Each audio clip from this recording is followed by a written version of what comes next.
Ayaw mong pakinggan ng mga sharing sa'yo about of God kasi nakakahiya. Diba? Nakakahiya pag yung mag-sharing ng about of God tapos malaman na mga kamag-anak, kaibigan, lalo na pag social ka. Kapatid, kinakahiya mo ang words of God? Bakit? Yung mga sinasabi mong kinakahiya mo yung words of God, ayaw mo makinig sa mga salita ng Panginoon. Ayaw mong banggitin ang words of God na yan. Alam mo pat kapatid, binubulag ka na ng demonyo. Yung demonyo sa iyo ang nagsasabing huwag kang makinig at maboring ka. Nakakatawa yan. Sabi ng demonyo sa iyo, ang salita ng Panginoon hindi dapat kinakahiya. Dapat pinagmamalaki natin. Bakit ka nag-iintindi sa mga sasabihin na nakapaligid sa iyo? Ang kailangan natin dito ay kagalingang spiritually. Ayaw mo makinig sa salita ng Bible pero pagkalukuhan ang galing mo. Diba? Imagine mo pa nagsisimba tayo sa church, ano? Yung mga nagsi-church. Pag nasa church, ayaw magtaas ng kamay. Titingin pa yan sa mga katabi kung nagtataas. Tataas man ganun, minsan nahihiya pa. Titingnan mo, ilan lang yung mga nagtaas na nag-worship.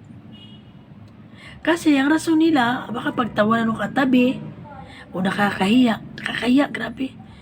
Pero pag concert ang pinuntahan, tumalon-talon pa, nakataas ang kamay. Wala ka pang pakialam sa katabi mo kung patamaapakan mo, pagtawanan ka, ang alam mo masaya ka.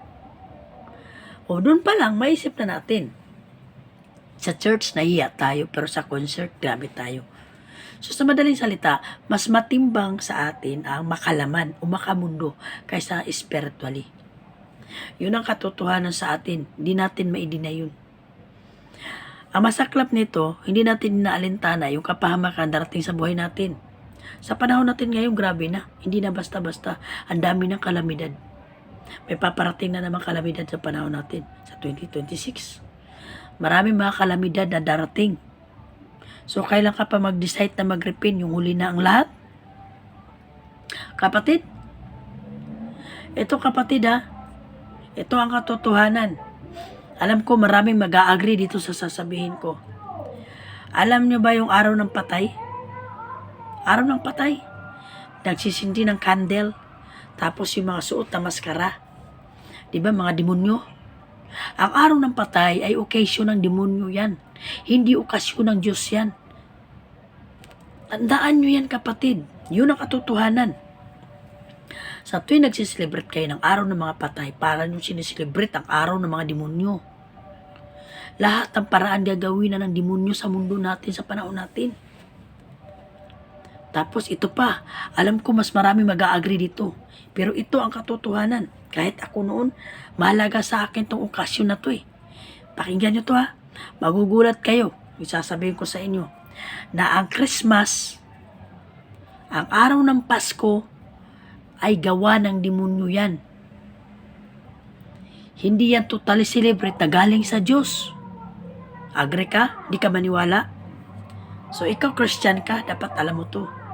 Di ba nakalagay sa Bible, bawal ang Diyos-Diyusan? Di ba? Sa may Genesis yan? Huwag ka sumamba sa mga Diyos-Diyusan. So anong komunikasyon ng Pasko? Ang Diyos ay ang gusto niya magmahalan tayo araw-araw, hindi lang tuwing Pasko. Tapos, imagine niyo yan ha, pumunta kayo sa mga lugar na may occasion.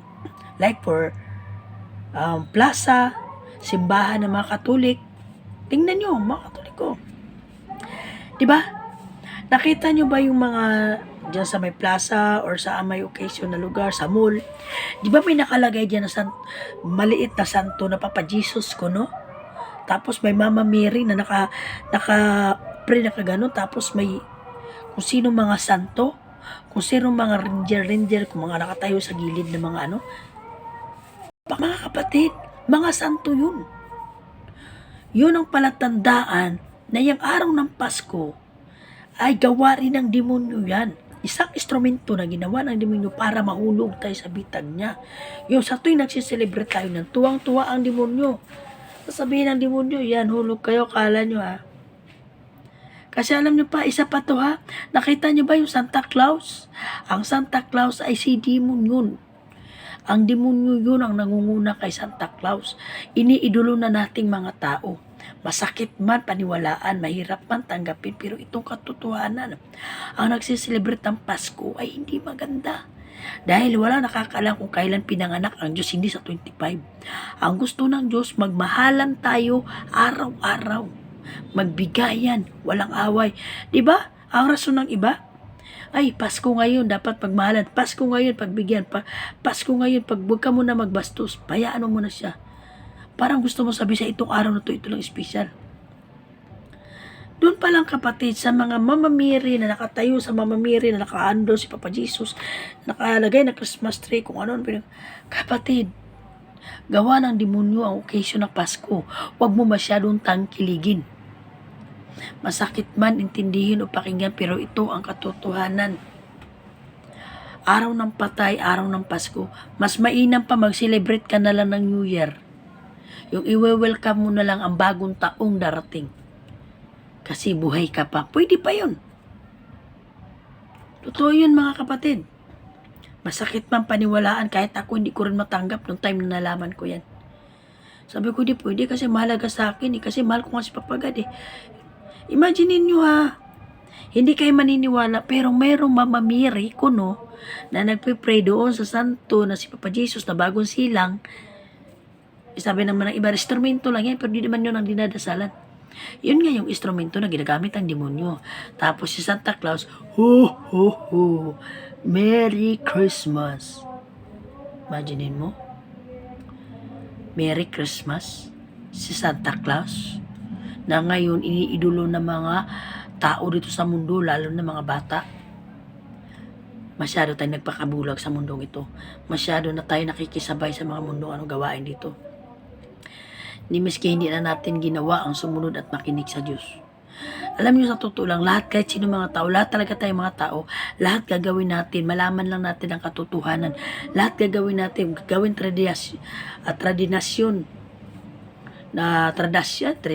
basta yung mga pamahiin noon. Susundin natin kasi ang alam natin, ito ang buti, ito nakakabuti.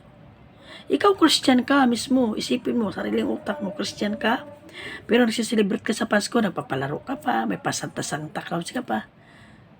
Kapatid, tingnan mo lumabas ka, mayroon pang mamamere, may Papa Jesus pa, na santong hiniga. Tapos, picture-picture ka pa doon. Kapatid, masyado na tayo nabubulag ng kadimunyuhan. Ang Diyos ay gusto niya magrepent tayo, yung makipag-usap tayo sa Kanya spiritually. Ang pagmamahal na gusto ng Diyos, hindi lang kay tuwing Pasko na siniselebrate nating mga tao. Ang gusto ng Diyos, mahal natin ang isa't isa araw-araw. Yun ang gusto. Masyado lang tayo nagpakabulag sa gawa ng demonyo sa atin. Masyado nating wala na talaga tayo. Alam niyo mga kapatid, darating man ang sakuna, iilan lang ang maligtas. Siguro baka ipalagay na lang natin sa sobrang sama na nating mga tao, baka sa 100 na tao ang maligtas, 10 lang. Hirap, ang daming nawala, no? Sa 1,000 tao na dadaanan ng trahedya, 100 lang maligtas. Kasi sa sobrang dumi natin at makasalanan. Ito yun. Kung ayaw mong paniwalaan, choice mo yan. Ayaw mong maniwala sa mga sinasabi ko, choice mo yan. Alalahanin mo, may sarili kang utak at talino na pinagkaloob sa atin ng Diyos. Pinagkalooban tayo ng Diyos na alamin ang tama at mali. Ngayon, kung magpapabulag tayo sa ating mga paniniwala, nasa atin yun. Hindi kita pilitin kapatid, pero sinishare ko lang. Habang natutulog ka, pag-isipan mo, ikaw Christian ka, mahal mo si God, alam mo yung tipo, may gawain ka sa church, yung tipo halos ialay mo na yung buhay mo sa church, pero nagse-celebrate ka ng araw ng Pasko. Araw ng Pasko, hindi yan galing sa Diyos, galing sa demonyo yan.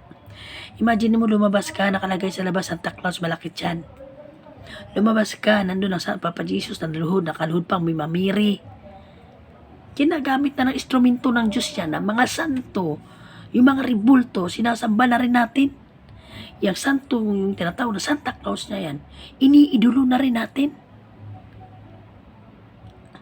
Halos nilalaman na ng mga utak ng bata ngayon, ang Santa Claus ay nagbibigay ng regalo. Si Santa Claus ang kaligayahan ng Pasko. O paano ma-celebrate ang Diyos doon? Diba? Ngayon, kung ayaw niyo maniwala, sa inyo yan, bahala kayo. Kanya-kanya tayong paniwala. Pero alalahanin natin na espiritu natin ang nangangailangan ng kalakasan. Kalakasang espiritually. Ang katawan natin, tatarin, sunugin, ilibing, hindi mag-aarayan. Pero pag oras, ang kaluluwa natin,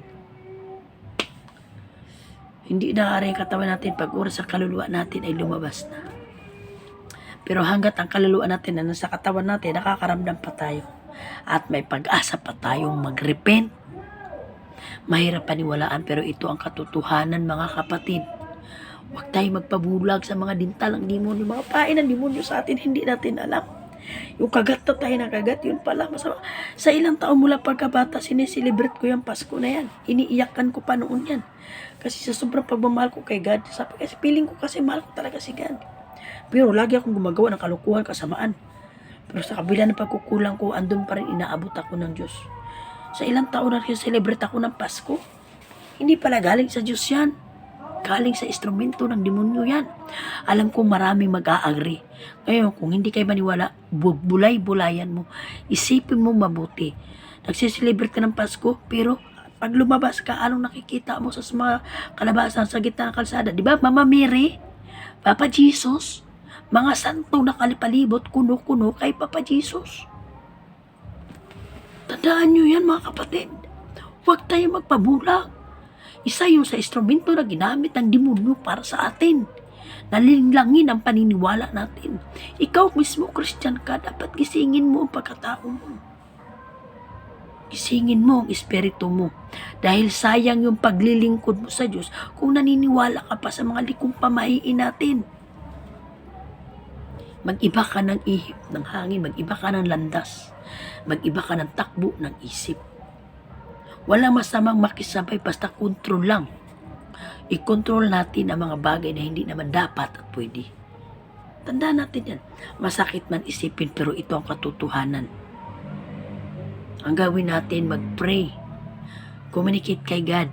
Walang masamang magbanding kung saan-saan magpakasaya.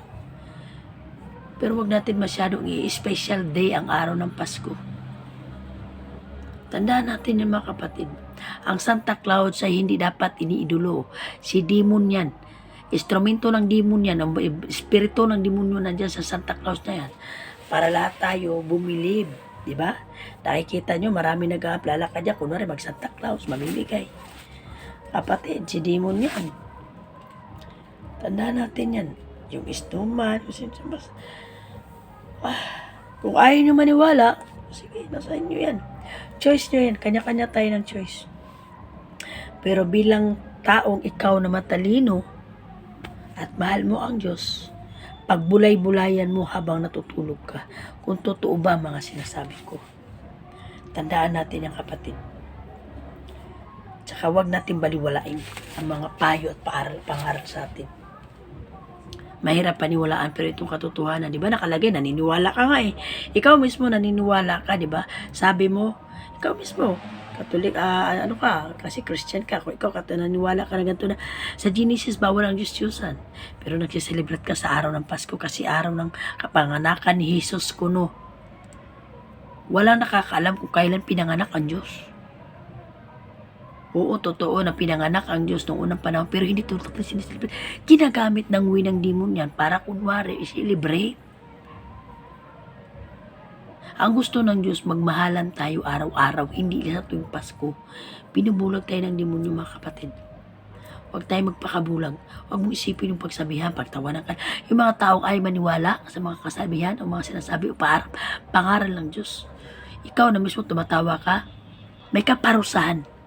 Huwag mong pagtawanan yung mga taong nagsisharing sa'yo about God. Dahil hindi ito galing sa amin to. Yung espiritu namin nangusap sa espiritu mo na ikaw mismong nanonood. Tandaan mo, kailangan natin iparating ang mga salitang katotohanan, hindi kalukuhan. Masakit man at mahirap tanggapin, pero ito ang katotohanan. Kung ayaw mong paniwalaan, choice mo yan. Dahil may talino ka na pinagkaloob ng Diyos sa'yo. At pinagkalooban tayo na makarunungan na alamin ang tama at mali. Tandaan mo yan kapatid. Ang Diyos ay lagi nagpapaalala na repent all, repent us. Grabe. Kung imagine mo lang, grabing kasamaan ang laganap sa panahon natin ngayon. Ang kadimunyuhan, grabe na. Yung mga social media na kanya-kanya ginagamit na sa hindi maganda, kumita lang ng pera. Yung tipong, oo, yung iba marami ginagamit. Alam nyo guys, oo, marami dito na kumikita ng pera. Katulad ko, ginagamit ko to para kumita ng pera. Aminado ako, pero ginamit ko na ipalaganap ang salita ng Diyos. Hindi yung gusto mong kumita ng pera, pero ang nilaganap mo kabastusan. Yung papakita mo, naghihipuan kayo, nagpapakita kayo ng hindi maganda. Kapatid, hindi maganda ang resulta niyan. Kung anong itinanim, yun ang aanihin. Tapos ikaw namang manonood, mas gusto mong panuorin ang makabastusan, kalukuhan. Yung broken hearted na whatever, paiyak-iyak naman. Pero yung mga salita ng Diyos, mga sharing, boring. Diba? Boring. Ayaw mong panoorin kasi boring sa panrinig mo. Sige, boring pala. Pagdating ng araw, ma-realize mo na yung mga sinasabihan mong salita ng Diyos ay boring. Mangangailangan ka rin. Kailangan mo rin, gusto mo rin pakinggan dahil kailangan mong pahalagahan ang salitang words na boring. Yung sinasabihan mo ng boring, ayun pala yung mga salita na galing mismo sa Diyos na naglikha sa iyo, sa mundong ito. Naglikha sa atin lahat. Pinagtatawanan mo ngayon ang mga nagsisharing na words of God. Hindi mo pinapaniwalaan ang Bible. Pero pag nagkasakit ka at maghihingalo ka, saka mo sasabihin, Panginoon, pagalingin mo ako. Sorry God. Sorry God. Pero marami ng taong ginamit sa'yo ng Diyos, hindi ka nakinig. Totoo yun. Espiritu natin, nangangailangan ng kagalingan, hindi katawan. Ang katawan natin, pag nasunog, alabok lang yan. Espiritu mo, espiritu ko, nangangailangan ng kagalingan spiritually. Diba?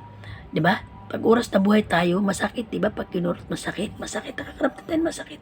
Kahit pagsabihan tayo, nararamdaman natin masakit. Ang nakaramdam ng sakit nun, yung espiritu natin, nandito sa loob ng katawan natin. Yun ang nakaramdam ng sakit. Pero pag oras na lumabas yung espiritu mo sa katawan mo, sa espiritu ng katawan ko, ang katawan manhid, hindi nakakaramdam. Kahit balsamarin yan, hatiin ang tiyan, tanggalin ang bituka. Ilibing yan, sunugin yan, hindi na umaaray ang katawan. So sa madaling salita, ang espiritu natin ang nangangailangan ng kagalingang spiritually. Yun ang katotohanan. Huwag tayong magpabulag sa bulong ng demonyo sa atin. Totoo yun, kapatid. Ang demonyo lahat gagawin niya, mapasakan niya ka lang.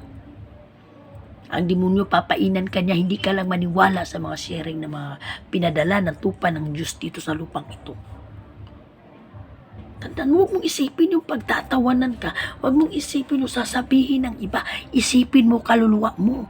Kaluluwa mo, kaluluwa mo, isipin mo. Yung kaluluwa mo at kaluluwa ko ay nangangailangan ng kaligtasan. Yun ang katotohanan, kapatid. Pag hindi natin iniintindi at binabaliwala natin, pag namatay tayo, makakaranas tayo ng hirap na habang buhay na pagsisihan natin. Hanggat buhay tayo, may pag-asa tayo magsisi, may pag-asa tayo magbago. Yun ang katotohanan. Kailangan nyo magpabautismo. Bautismo dyan. Saka iwasan nyo magsamba sa mga Diyos na bato, Diyos na kahoy. Hindi yan sila Panginoon, hindi yan sila Diyos. Instrumento sila ng demonyo. Ang tunay na Diyos ay nasa taas. Ang Panginoong Diyos ang naglikha sa iyo at sa akin. Yun ang katotohanan, mga kapatid. Huwag tayong magpakamangmang. Pwede naman tayo makisabay sa mundong ito, makisabay mo, whatever na ano. Pero biglang giyan natin ang kontrol at kinising-gisingin natin ang ating utak. Na utak o talino na pinagkalob sa atin ng Diyos. Gamitin natin sa tama. Sasabihin mo, boring mo, dami mo sinasabi, hindi naman totoo mga sinasabi mo. Kung ayaw mo maniwala, mararamdaman mo yan. Unti-unti ipaparamdam sa'yo ng Diyos yung pambabastos mo. Yung pag-distract mo sa mga anak ng Diyos, yung hindi mo paniniwala sa mga salita ng Diyos, yung binabaliwala mo ang mga nakasulat sa Bible. Tandaan mo kapatid, may kaparusahang mangyayari sa mga tao, walang tiwala at takot sa Diyos. Huwag mong baliwalain ang salita sa Bible dahil hindi basta-basta yun, ginto yan. Sa lahat ng mga Bibles, sa lahat ng mga notebook, libro, lahat ng babasahin dito sa mundong ito, ang Bible ang pinakagintong babasahin. Tandaan natin yan. Huwag tayong magpakabulag sa gawa ng demonyo. Huwag tayong magpakabulag sa bulong ng demonyo sa atin. Bakla, tumboy, karumal-dumal yan sa paningin ng Diyos. Kahit sabihin mo makadiyos ka, kung bakla ka naman, kung ikaw sabihin mo makadiyos ka, tumboy ka naman. Kapatid, binubulag ka ng demonyo. Walang bakla tumboy na nilikha ang Diyos, kundi babae at lalaki yan.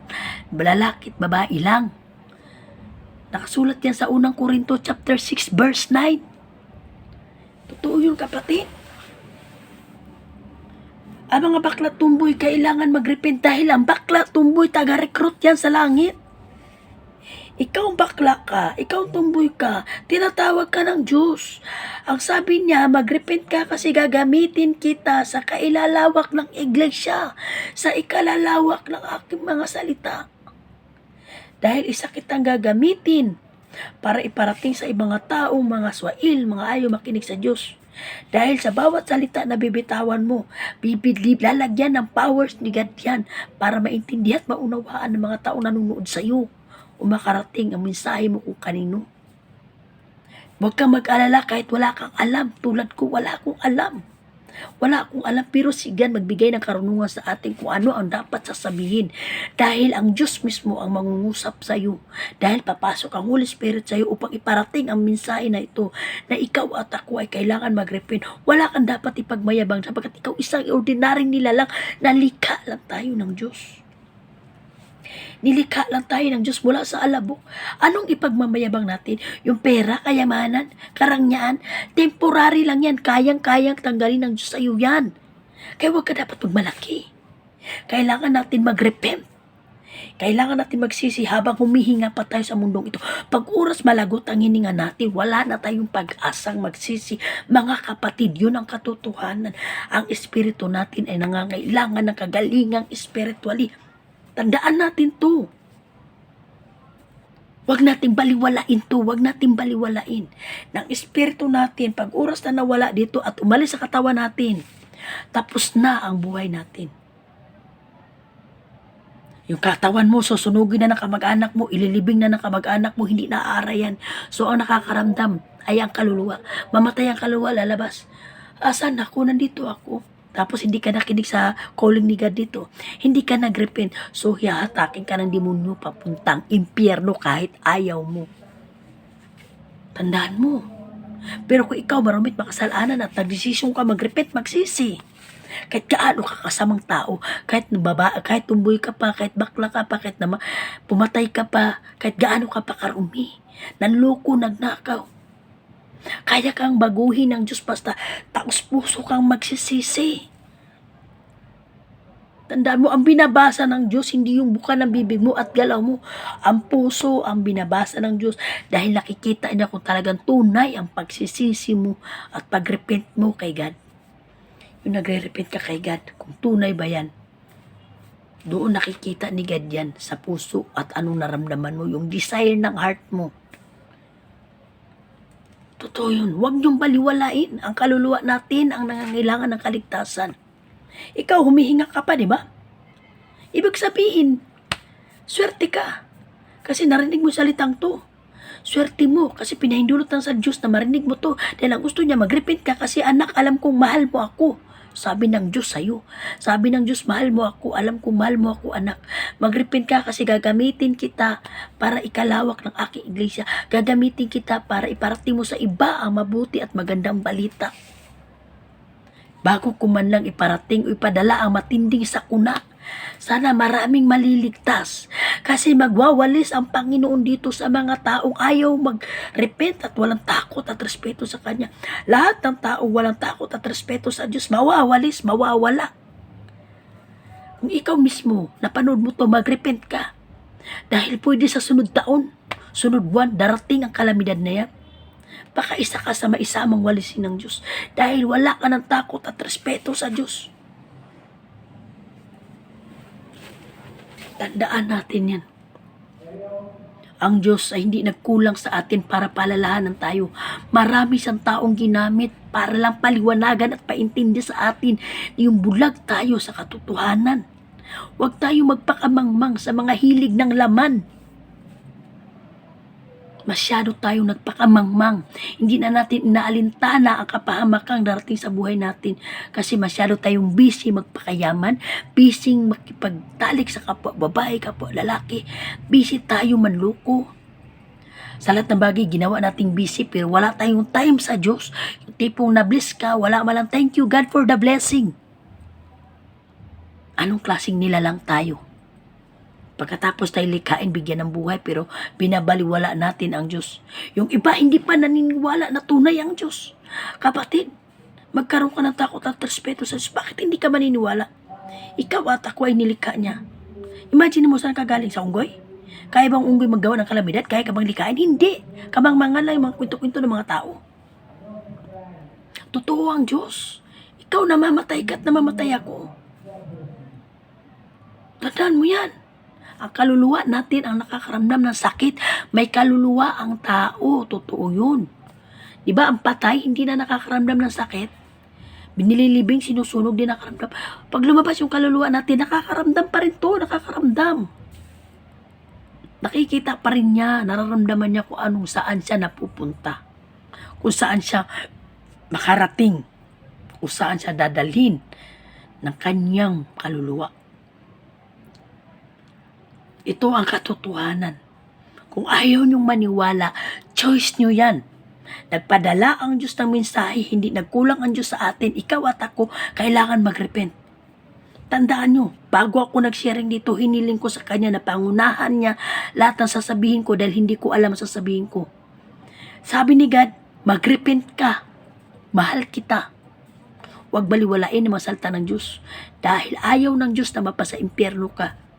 Tandaan natin yan, nagmamadali ang demonyo na makuha tayo. Nagmamadali ang demonyo na madala tayo sa impyerno dahil alam niya malapit ang bumalik ang Diyos.